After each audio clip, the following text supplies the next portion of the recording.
I have a special game for you, or I have a special treat for you. If you shower, okay, if you shower, I am going to allow you to color this one page in my book. I don't let the kids usually do this, but I'm gonna let you do. It's all about how you talk to them, guys. You know, like, this is such a big one. You have to be able to connect with the child. You have to understand the child and see what they like and what they don't like. And I know this might be hard on the first day, but honestly, I feel like a good baby.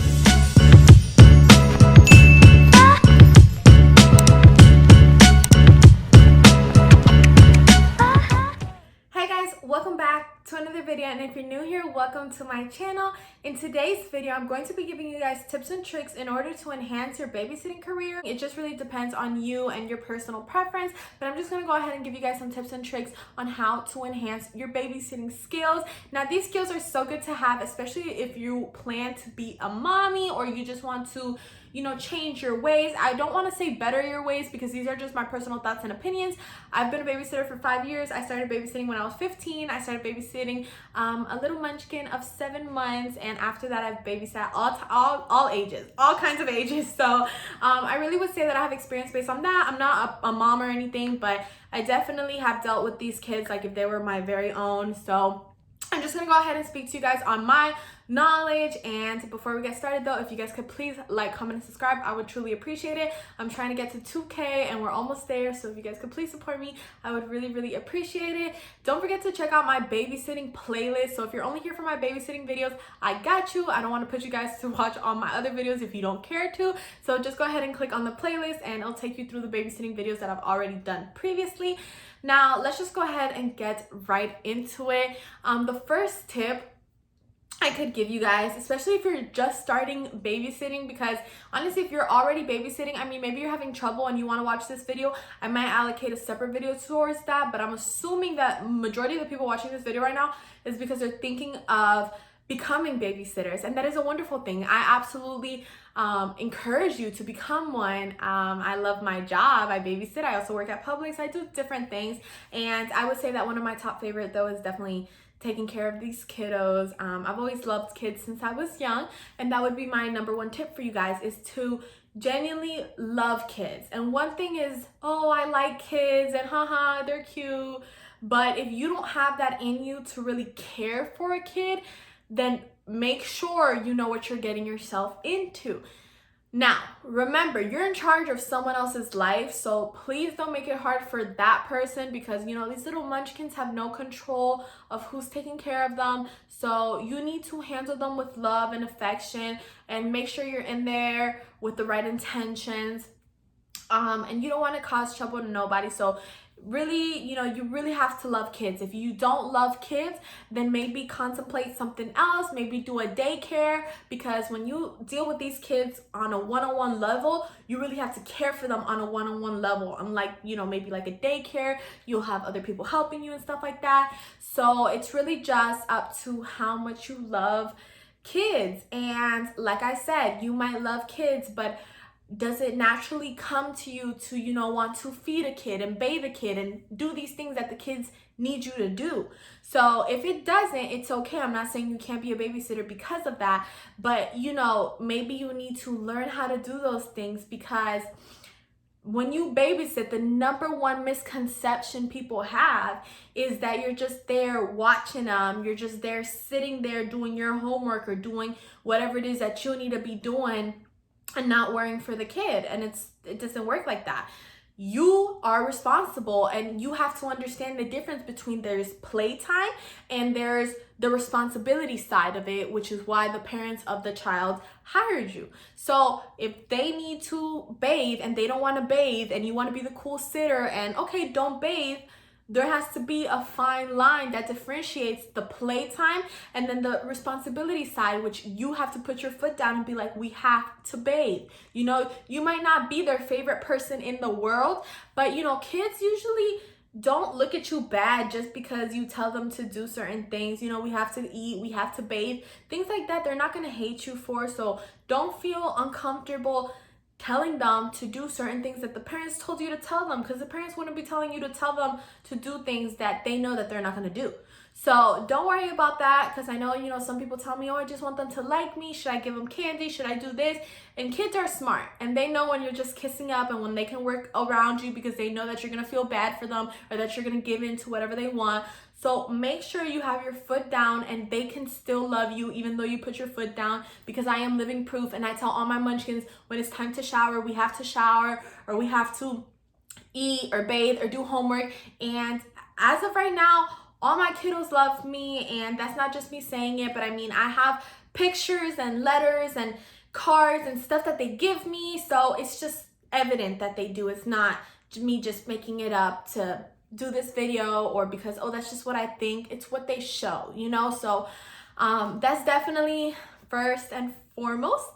So second tip I would give you guys is to make sure you're organized, okay? So a lot of times, especially if it's your first job, you might babysit at night, or you might babysit for a few hours. The parent most likely will not have you babysitting for a huge shift if you're just starting to babysit and they don't really know you, because it's just common. They want to see, like, how do you take care of the kid? Is the kid okay? They don't want to leave you with the child for 8 hours and them not know if their child is in genuinely good hands. So you want to make sure you stay organized and stay on top of your things, because like I said, the parents hired you not just always to sit there and just watch. You know, they want you to sometimes feed the child or give the child, you know, some type of medicine. And there are, you know, children who require more help than others. And I know people like to come into this industry of babysitting because they hear, you know, it's good money and stuff like that. And it does have its perks, you know, it really does, especially if you like kids. It's gonna come easy to you, so it's not gonna feel so excruciating like maybe a 9 to 5 will.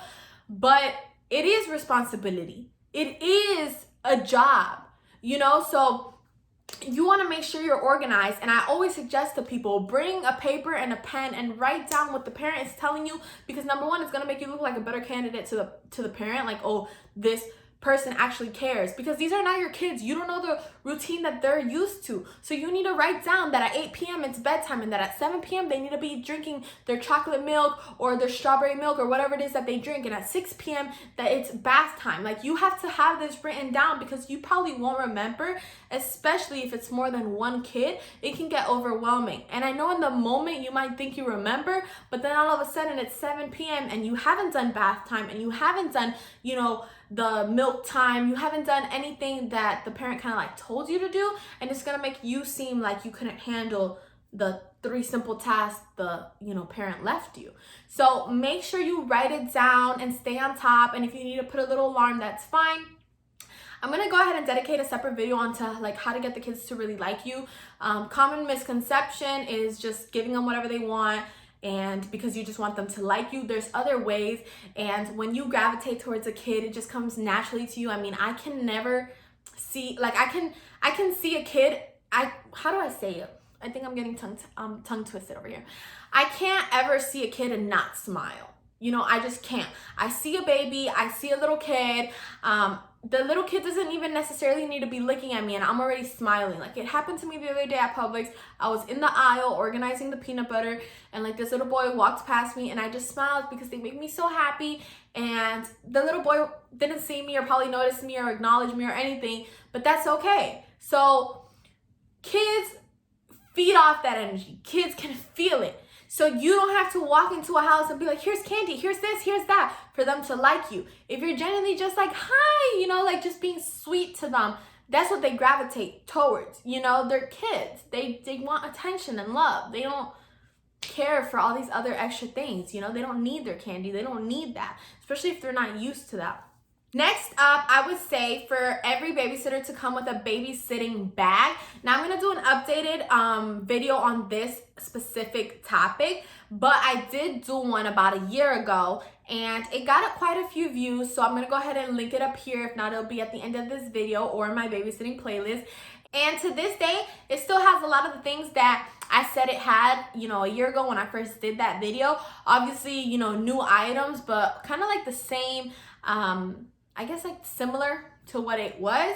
So for example, if I had crayons a year ago, I have markers now, you know, just stuff for the kids to color. And I just strongly suggest you watch that video to see what you need in your babysitting bag. But that is like a huge tip of mine. So I'll just go over like a few little items that you want to have in your bag, but like the little details and gist, I get into it in that other video. So it's essential for every babysitter to have their own bag, because first of all, you don't know whose house really you're going into, number one.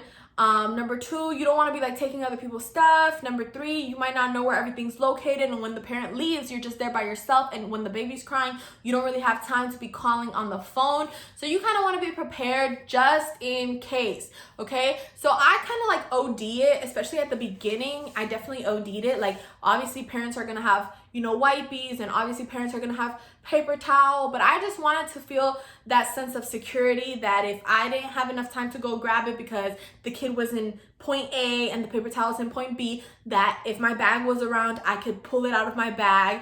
And for some reason, the kids are always intrigued to see what's in your bag, and it's just like a quick conversation starter, and it's a quick motivator to get the kids to do what you need them to do, you know, especially if you have like a little knick-knack in there or something.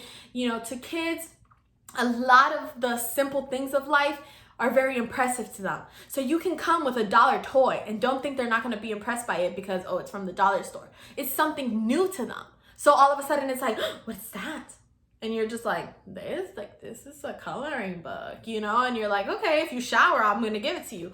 And that's kind of like how you work. And it's not, like I said, kissing up. You don't have to leave the child with the book, but you can allow them to color a page. And you kind of just have to, the way you say things, it's going to help the child do, you know, the things that they need to do. So for example, I'll be like, I have a special game for you, or I have a special treat for you. If you shower, okay, if you shower, I am going to allow you to color this one page in my book. I don't let the kids usually do this, but I'm gonna let you do. It's all about how you talk to them, guys. You know, like, this is such a big one.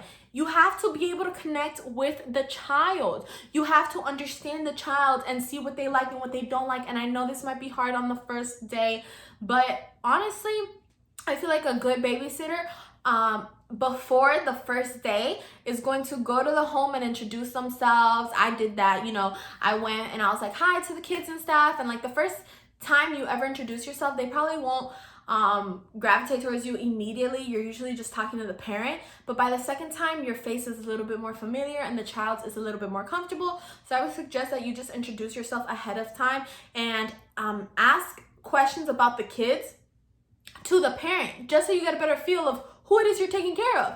So, you know, ask the parent, like, so what do they like to do? What do they usually do? Oh, they like to bake. You know, what kind of stuff do they bake? Because that way, when you're left alone with the kid, you can talk to the kids like, oh, so your mom told me you like to bake. What do you like to bake? Stuff like that, okay? Now, another tip for you guys, I guess this would be if you're babysitting a little bit older kids, is to not give them anything that's gonna upset their stomach, simply because you don't want them to get sick or be vomiting or diarrhea or anything while they're with you. I mean, you don't want that in general, but it's gonna be a lot harder while they're with you. If you don't know how to cook, let the parent know. Usually if they're younger, the parents will tell you what to feed the child, but I see this a lot. You know, the babysitter will just let the kids grab any snack, a lot of chips, a lot of candy, and you don't want to do that. You want to be like, hey honey, can I make you, you know, a peanut butter jelly sandwich? Whatever it is that you can make. I don't know what y'all can make. I usually make for my kids like some type of soup or like some chicken. You know, I do give them like a good dinner, but it's really up to, you know, you, the parents, the deal you guys got going on, whatever is in the house in that moment. But don't be allowing them to eat a whole bunch of stuff and making a mess. They have to be accountable for what they're opening and what they're throwing away and stuff like that. And that's about it, guys. Honestly, babysitting is so much fun. Babysitting, I love the kids, and there are days where you're gonna want to pull out your hair and cry and not understand why the kids are behaving the way they are. But at the end of the day, if you still love the kids, then you know you're a good babysitter. You know that this is the job for you. If you're willing to quit after you have one of those days, then maybe reconsider a different job. And it doesn't necessarily mean away from kids. You can still like kids, but it's just there's a difference in responsibility and things that you do when you're one-on-one with a child, you know? So make sure in the beginning you take everything slow. You just keep organized. If you need to put alarms, if you need to be asking questions, just do it, because this is a little baby's life and you don't want to mess everything up. I feel like maybe I should do different videos where I go more in depth according to ages, because this is kind of like the overview. It's definitely different if you have a baby. You know, you want to make sure that the Pampers and the cream and everything is right out, you know, right when you take the baby outside of the bath. You want to make sure that it's like set up for sure in the crib. You don't want to be looking for a diaper when, you know, your baby's in the crib. So it's just different. But also, if you're looking at this video and you're like, no, I'm taking care of teenagers, then obviously they're gonna get themselves dressed. So it's different according to ages. So if you want to see a more in-depth video, then let me know, because I do have a lot of experience working with toddlers. But that's just gonna wrap up this video. Thank you guys so much for watching. Don't forget to like, comment, and subscribe, and I'll see you guys soon. Bye.